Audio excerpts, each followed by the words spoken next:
Hi, welcome to the I T'd Myself podcast. My name is Matthew Miniman, and this is episode 37. What can Doghair teach us about spam? So, dogs. I love dogs. They're great. Having a dog is great. They're just so happy to see you anytime, and fluffy, and they love being petted, and man, feeding them and playing with them. It's great. Belly rubs. Oh man, I love dogs. Problem with dogs, or the problem that comes with dogs, rather, is dog hair. Dog hair is annoying. Dog hair is terrible. Dog hair gets everywhere. And it is almost impossible to get rid of dog hair once it's started.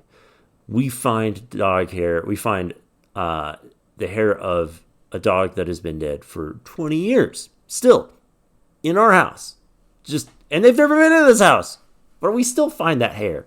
And you can tell it's there because it's long and golden. But anyway, the whole problem with dog hair is that it's impossible to separate. I mean, not impossible to separate from a dog. You can shave a dog, but that's just mean. Why would you do that? You can't get rid of dog hair without getting rid of a dog. And it's kind of the same with spam. You cannot use the internet without getting spam. Think about this. As you peruse on the internet, as you go from site to site, as you use different services and go places, you have to sign into different accounts. And really, typically, as somebody on the internet, you've created yourself a Gmail account or a Yahoo account or an Outlook account, or you have an account from your business. And it's, it can be okay to use all that stuff, but really, it is it is impossible to use a lot of these services without having to sign in using your email account that you've created. These services will then sign you up for spam. They'll advertise to you, hey, check out our website. Hey, do this. Hey, do that. Hey, we got a sale here. Hey, we got a sale here. Buy dick pills. These are things that just come as a natural result of you existing and being on the internet, because it's kind of the social contract you sign as you use the internet, as you use these free services. And that's what they'll use to send you spam. And you can't really get away from that if you want to continue to use the internet. Just like if you want to have a dog, you're going to have to deal with dog hair. Now, that being said, there are some dogs that don't shed, that don't have hair that gets everywhere. Some of those dogs are shittier than others, just like there are websites that are shittier than others. There are websites that don't spam you, or that claim they'll never spam you, and so on and so forth.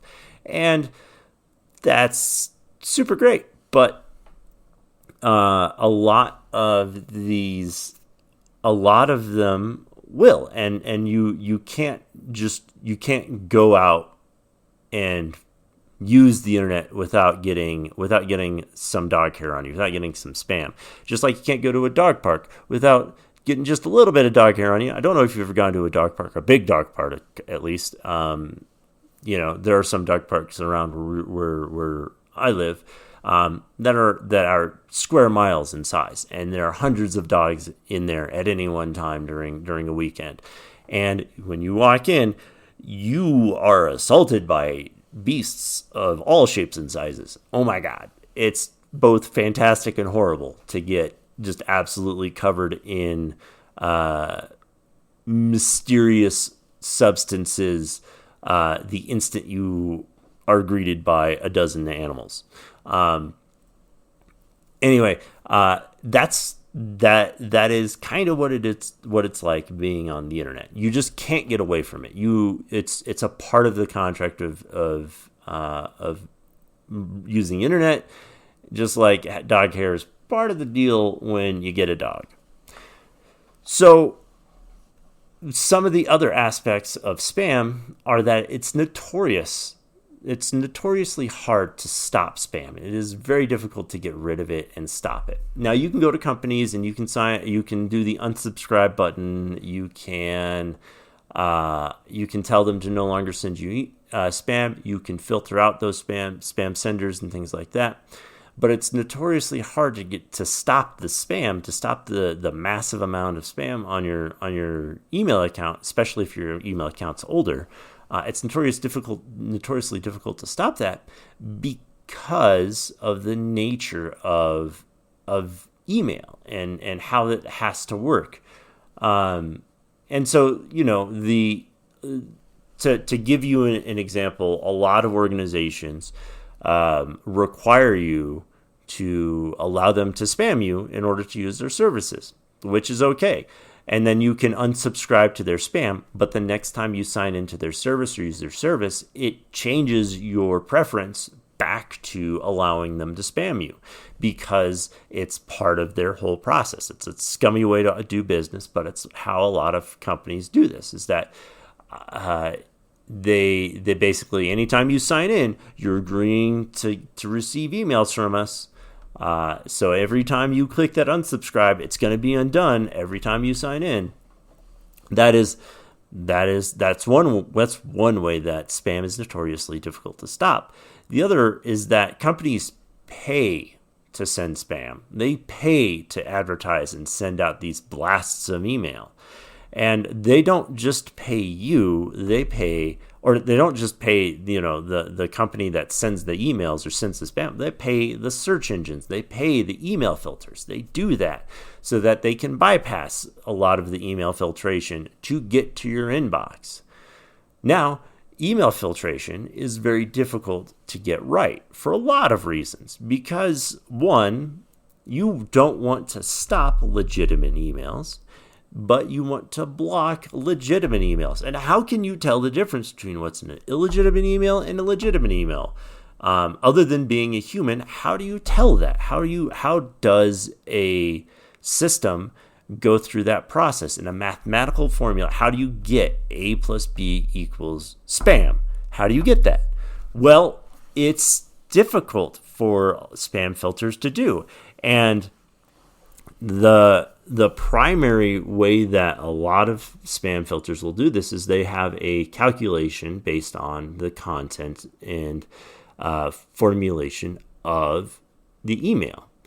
And so emails that have a lot of key phrases like sale or purchase or money or things like that ticks the calculation higher. That adds 1 to the base formula. Other emails that have a lot of exclamation marks in the subject line, that'll also add a bunch there. Special characters in the subject line add to the formula. If an email filter sees the same email come across, that adds a bunch to the spam calculation. But if it never reaches the level at which it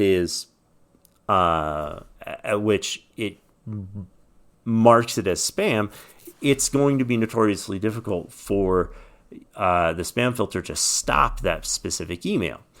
Just like, if somebody sends you a message from their account, sends you an email message from their account to yours, it can get blocked by the spam filter or the email filter if it has a bunch of key phrases in it, or if it's formulated a specific way. Like if they send it without a subject, that heightens the spam filtration, or that heightens that email filtration on it. And so it can be really difficult to get that right. Spam filters are really difficult. Just like it's kind of difficult to vacuum up dog hair. Like it can be difficult to get all the dog hair to vacuum the dog hair up. You have to do it in a manual process, which is called sweeping. Like that's honestly the best way to handle dog hair, is to sweep it up. Just like the best way to handle spam is you have to go through it. You just have to comb through it and delete it yourself. And you can make your own deny list, like on Gmail. You can say this is spam, and so it'll then put everything that's received from that sender into your junk mailbox, and so you can do that. And Doghair is a lot harder to clean up in a lot of ways than other forms of detritus, for the simple fact that it responds to static electricity. It can cling to anything.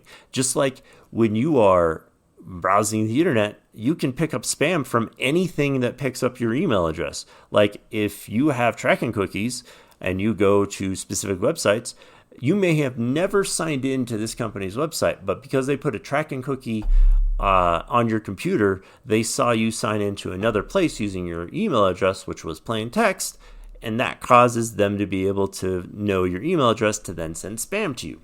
It's a thing. Look it up. This is the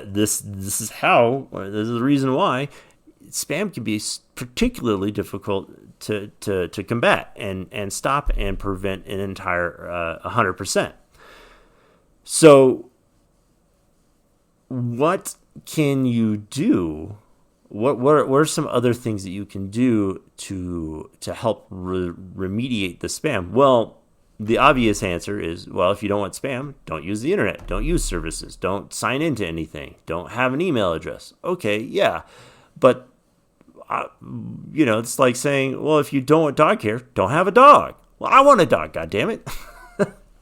So how can you use the internet and still operate without a spam? Well, one, don't sign into shit. Don't sign into unnecessary services. Don't create an account with everybody. If a website, everybody needs to just get on the same page. If a website asks you to sign in or requires you to sign in, don't fucking use it. Just hands down. Don't create a fucking account with a new website. I don't want your shitty website to know my information. I just want to look at pictures of dogs, goddammit. I just want to look at pictures of cats online. I don't care. Don't ask for my username and password because I don't want to give it to you. I don't want to sign in. I don't want to give you my information. So if there's a service that you want to use on the internet that asks for a email and password, don't use it. Or alternatively, sign up for a fake email account. Put the dog somewhere where it's not going to put hair in your house. Put the dog outside. So sign up for an email address that you don't use except for creating accounts on bullshit websites. That's one way to do it. Another way is to, when you're going to new websites or going to websites that